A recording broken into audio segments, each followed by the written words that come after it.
오늘 우리가 함께 읽었던 이 본문과 또 세상의 빛, 소금과 빛이라고 하는 이 주제는요, 아마 이 자리에 함께하고 계신 우리 성도님들이라면 너무나 잘 알고 있는 그런 말씀일 것이고, 또 설교 말씀을 통해서 혹은 성경 공부 시간들을 통해서 많이 들어보았던 그런 주제일 것입니다. 그래서 우리가 이제 기도할 때도 이런 기도를 많이 하죠. 저도 이제 그런 경우가 많이 있는데요. 세상의 빛과 소금과 같은 역할을 하는 그런 그리스도인이 되게 해주세요.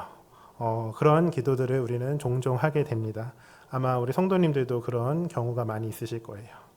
그런데요, 여러분, 사실 이 기도는요, 참 이상한 기도입니다. 왜 그럴까요? 왜 이상한 기도일까요? 이 기도는 어떤 기도냐 하면요, 내가 나인데 내가 되게 해달라고 하는 그런 기도와 같은 거예요. 제가 현 요셉이잖아요. 제가 현 요셉인데 현 요셉 되게 해달라고 그렇게 기도하는 것과 비슷하다라는 것이죠. 내가 현 요셉인데 현 요셉 되게 해달라고 기도해야 하겠습니까? 그런 기도는 하지 않습니다. 그렇게 기도하면 이상한 것이겠죠. 여러분, 저와 여러분이 만약 하나님의 백성, 또 하나님 나라의 자녀가 되었다면요, 이미 우리는 그 자체로 세상 가운데 소금과 빛이 된 것입니다. 예수님께서는요, 그리스도인은 이미 세상의 소금과 빛이라고 그렇게 선포하시고 그렇게 말씀하신 거예요. 이미 예수님께서는 우리의 정체성을 말씀하셨는데 우리가 그렇게 살게 해달라고 할 이유가 없다라는 거죠. 다시 말해, 너희가 예수 그리스도를 믿고 또 영접함으로 그 새로운 복, 그 하나님 나라의 복을 누리며 사는 그러한 그리스도인이라면 그 자체가 바로 세상 가운데 소금이 되고 세상 가운데 빛이 된다라고 그렇게 말씀하셨다라는 것입니다. 그럼 함께 13절의 말씀만 다시 함께 읽어보도록 하겠습니다. 우리 화면을 보고요, 참고하셔서 함께 읽습니다. 시작. 너희는 세상의 소금이니 소금이 만일 그 맛을 잃으면 무엇으로 짜게 하리요? 후에는 아무 쓸데없이 다만 밖에 버려져 사람에게 밟힐 뿐이니라. 아멘. 자, 그렇다면 여러분, 소금은 어떤 역할을 할까요? 소금은요, 크게 두 가지 역할을 한다라고 합니다. 첫 번째는 맛을 내는 역할과 또 나머지 하나는 썩지 않게 하는 그런 역할을 하는 것이죠. 그럼 한번 잘 생각해 보세요. 소금이 그냥 맛을 낼까요? 여기 다 주부이신 분들도 계실 텐데 소금이 그냥 맛을 내느냐 한번 잘 곰곰이 생각해 보세요. 소금 자체로 그냥 맛을 낼까요? 이 자리에 아마 요리를 잘 하시는 분들도 계신 것으로 알고 있는데 관심이 많으신 분들도 계실 텐데요. 소금을 넣으면 그냥 바로 짠맛을 내나요? 그렇지 않습니다. 소금이 맛을 내는 것은요, 그 소금이 그 안에서 녹아졌기 때문입니다. 소금을 통해서 또 음식이 썩지 않기도 하잖아요. 썩지 않고 오랫동안 보관되어지는 것 또한 그 음식에 소금이 어떻게 되어 있기 때문일까요?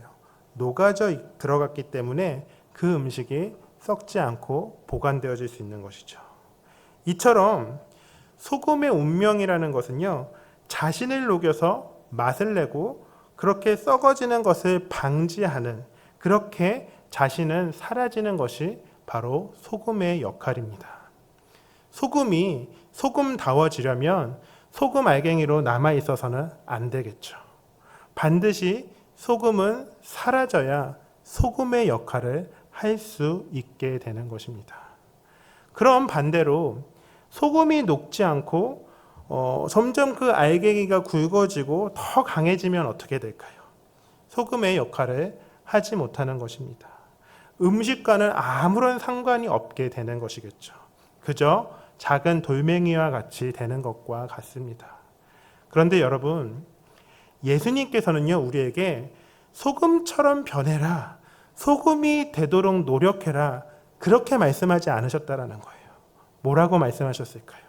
너희는 세상의 소금이다, 이렇게 선포하시면서 말씀하셨습니다. 너희들이 저 부패하고 썩어진 세상에 들어가서 더 이상 썩지 않게 짠맛을 내고 녹아지라고 예수님께서는 우리에게 확고하게 말씀하셨다라는 것이죠. 그런데 여러분, 문제가 뭘까요? 그 소금이 맛을 잃은 거예요. 더 이상 짠맛이 나지 않는 겁니다. 음식이 썩는 것을 막아야 하는데 소금이 오히려 상해버린 거예요. 더 이상 소금이 아닌 게 된 것입니다. 세상의 소금인 그리스도인이라면 이 부패한 세상 속에서, 이 썩어가는 세상 속에서 그것을 막아내는 역할을 해야 하는데 오히려 소금 자체가 상해버려서 이 부패한 세상을 더 썩어지게 만들고 있다라는 것이죠. 그렇다면 여러분, 오늘날의 그 세상의 소금인 그리스도인들은 어떨까요? 여러분 어떻게 생각되어집니까? 다른 사람들을 생각하기 전에 먼저 저와 여러분은 어떻습니까? 짠맛을 잘 내고 계실까요? 아니면 혹시라도 맛을 잃은 그런 소금이 되었겠습니까? 이 시간 우리를 한번 돌아보며 곰곰이 생각해 보아야 할 것입니다. 그럼 이어서 또 14절, 15절의 말씀도 함께 읽어보겠습니다. 우리 화면에 참고하셔서요. 14절, 15절의 말씀도 함께 읽습니다. 시작. 너희는 세상의 빛이라. 산 위에 있는 동네가 숨겨지지 못할 것이요 사람이 등불을 켜서 말 아래 두지 아니하고 등경 위에 두나니 이러므로 집안 모든 사람에게 빛이 느니라. 아멘. 이어서 예수님께서는 세상의 빛이라고 하는 또 다른 그리스도인의 정체성을 또 말씀해 주십니다. 세상의 빛. 여러분, 빛은 어떤가요? 빛의 속성은 무엇이겠습니까? 쉬운 질문이죠. 빛의 가장 중요한 특징은 빛이 임하는 순간 어두움이 사라진다라는 것입니다. 그런데요, 여러분 한번 잘 생각해 보세요. 빛은 어둠을 몰아내기 위해서 어떻게 할까요? 막 어둠과 다투겠습니까? 그렇지 않습니다. 막 싸울까요? 빛이 어둠을 몰아내기 위해서 막 싸우겠습니까? 그렇지 않습니다. 빛이 존재하는 곳은 곧 바로 어두움이 물러나는 곳입니다. 빛은 어두움과 사투를 벌여서 어두움을 내쫓는 것이 아닙니다. 빛은 존재만으로도 어두움을 밝히는 것이죠.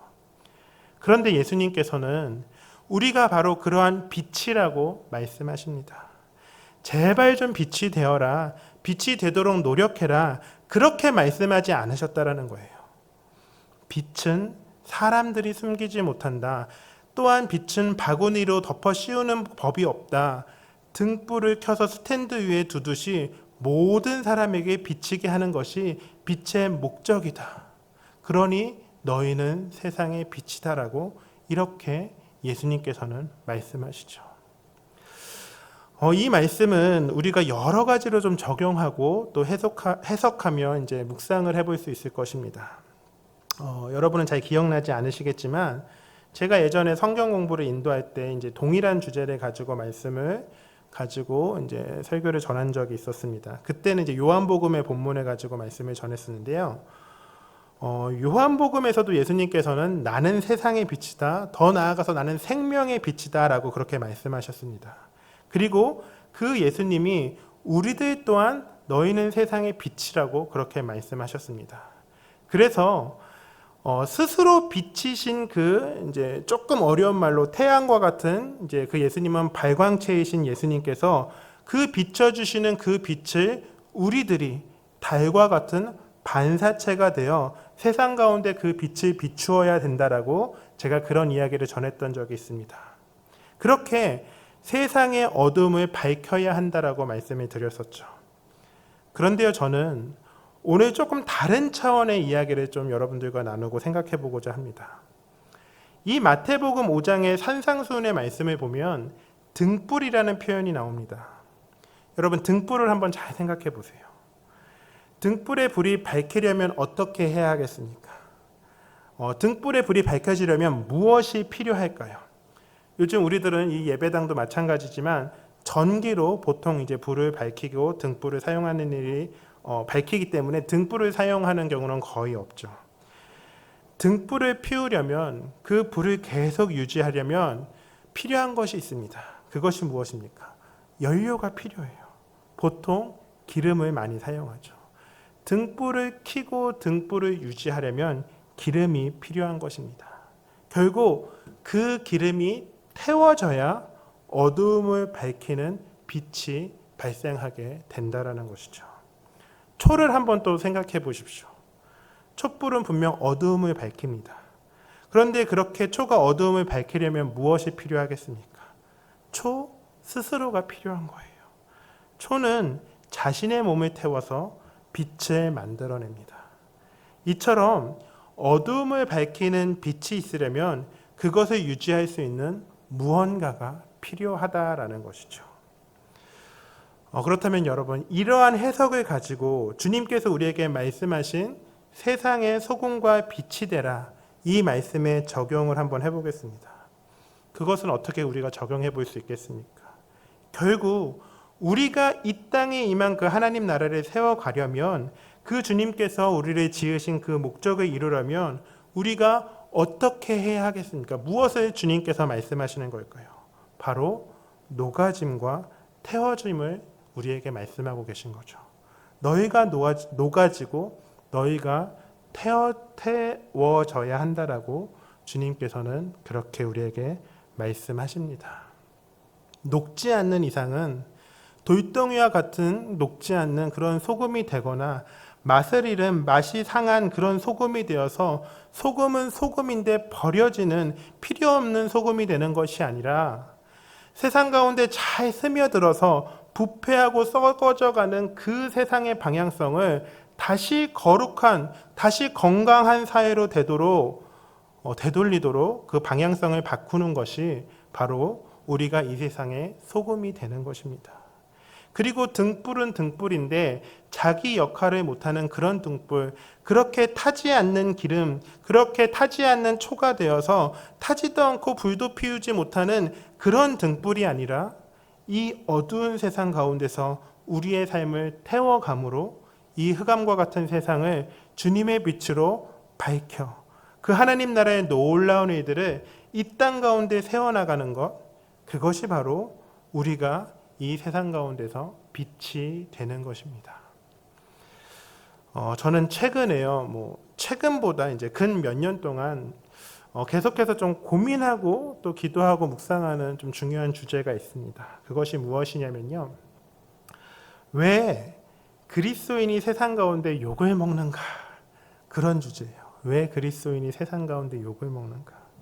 그리고 일반 매스컴이라든지 영화라든지 드라마라든지 매스미디어들은 왜 교회나 성도들을, 목회자들을 부정적으로만 그려내고 있는 것일까? 그런 질문들을 하고 그것에 대해서 연구하고 고민을 합니다. 그런데 이 질문의 답은 사실 크게 어렵지 않죠. 세상 가운데 그리스도인이 그리스도인으로서 역할을 못하고 있기 때문입니다. 소금은 소금인데 상한 소금이 되어버렸기 때문이죠. 등불은 등불인데 불을 피우는 기름이 자기 역할을 못해서 빛을 밝히지 못하게 되었기 때문입니다. 그렇게 부패한 세상을 정화시키지도 어두운 세상을 밝히지도 못하는 그런 소금, 그런 빛이 되어버렸기 때문인 거죠. 그렇다면 성도님 여러분, 우리는 어떻게 해야 하겠습니까? 세상 가운데 함께 녹아지고 세상 가운데 함께 태워져야 합니다. 세상의 중심에 나가서 그리스도인으로서 내가 우뚝 서는 것이 아니라 오히려 그들 안에서 하나님 나라의 복음을 가지고 녹아져야 하는 것이죠. 그리고 세상에 나가서 나를 밝히려는 것이 아니라 우리 안에 임한 그 하나님 나라의 빛이 계속해서 잘 밝힐 수 있도록, 잘 발할 수 있도록 우리를 태워 나가야 합니다. 이것을 다시 말해서 우리는 세상의 종교인으로 사는 것이 아니라 그리스도인으로 살아야 하는 것입니다. 속빈 강정과 같은 그런 종교인이 아닌 하나님 나라의 복음의 본질로 가득한 그런 그리스도인이 되어야 하는 것이죠. 그럼 아마 이런 생각하실지 모르겠습니다. 그러면 저는 평생 녹아지기만 하고 평생 태워지기만 하는 그런 헌신만 해야 하는 것입니까? 그건 좀 너무 힘들 것 같은데요. 나의 꿈도 있고 나의 바람도 있고 내가 원하는 것도 있는데 나는 녹기만 하고 태워져야만 해야 하겠습니까? 혹시 이런 생각이 드실지 모르겠습니다. 성도님 여러분, 오해하지 마시기 바랍니다. 주님께서 말씀하신 세상의 빛, 또 소금과 빛, 그리고 녹아짐과 태워짐은요, 여러분의 모든 인생을 다 버리고 헌신하라는 것이 아닙니다. 오히려 세상 가운데서 여러분의 삶을 살되 그곳에서 소금이 되고 그곳에서 빛이 되라는 말씀이시죠. 우리 마지막으로 16절의 말씀을 다시 한번 함께 읽어보도록 하겠습니다. 우리 화면 참고하셔서 함께 읽습니다. 시작. 이같이 너희 빛이 사람 앞에 비치게 하여 그들로 너희 착한 행실을 보고 하늘에 계신 너희 아버지께 영광을 돌리게 하라. 아멘. 여러분, 우리가 소금이 되어 녹아지고 빛이 되어 태워진다라는 것은 주님께서 우리에게 엄청난 것을 요구하는 것이 아닙니다. 세상 속에서 그리스도인으로서 착한 행실을 하며 사는 것, 다시 말해 성숙한 그리스도인이 되어서 그렇게 이미 임한 하나님 나라를 세워가라는 것이죠. 우리 사랑하는 성도님 여러분, 여러분은 이미 세상의 소금이고 이미 세상의 빛입니다. 그것을 잊지 마시기 바랍니다. 그거면 충분합니다. 내가 앞으로 세상의 소금이 되어야지, 내가 앞으로 세상의 빛이 되어야지, 그런 기도, 그런 생각 하지 않으셔도 됩니다. 오히려 여러분, 새로운 날이 되어 하루하루를 시작할 때, 그 발걸음을 뗄 때 나는 세상의 소금이야, 나는 세상의 빛이야, 그렇게 다짐하며 하루를 시작하시기 바랍니다. 그리고 이렇게 기도하세요. 하나님, 제가 오늘 하루도 세상 속에서 이 하나님 나라의 복음을 가지고 잘 녹아지게 해주세요. 하나님, 제가 저의 삶의 지경에서 그곳이 가정이든 그것이 회사이든 모든 대인 관계 속에서 하나님께서 제게 비춰주신 그 빛이 꺼지지 않도록 제가 잘 태워지는 그런 하루가 되게 해주세요. 그냥 그렇게 기도하시면 되는 것입니다. 그러했을 때요, 분명 주님께서는 이 썩어진 이 땅, 그리고 이 어두운 이 땅 가운데 그 하나님 나라가 바르게 세워지도록 우리를 사용하실 것입니다. 그런 놀라우신 은혜가 저와 또 이 자리에 함께한 우리 모든 성도님들, 특별히 이 민족의, 이 나라의 모든 그리스도인들 가운데 함께하기를 이 시간 간절히 소망하며 축원합니다.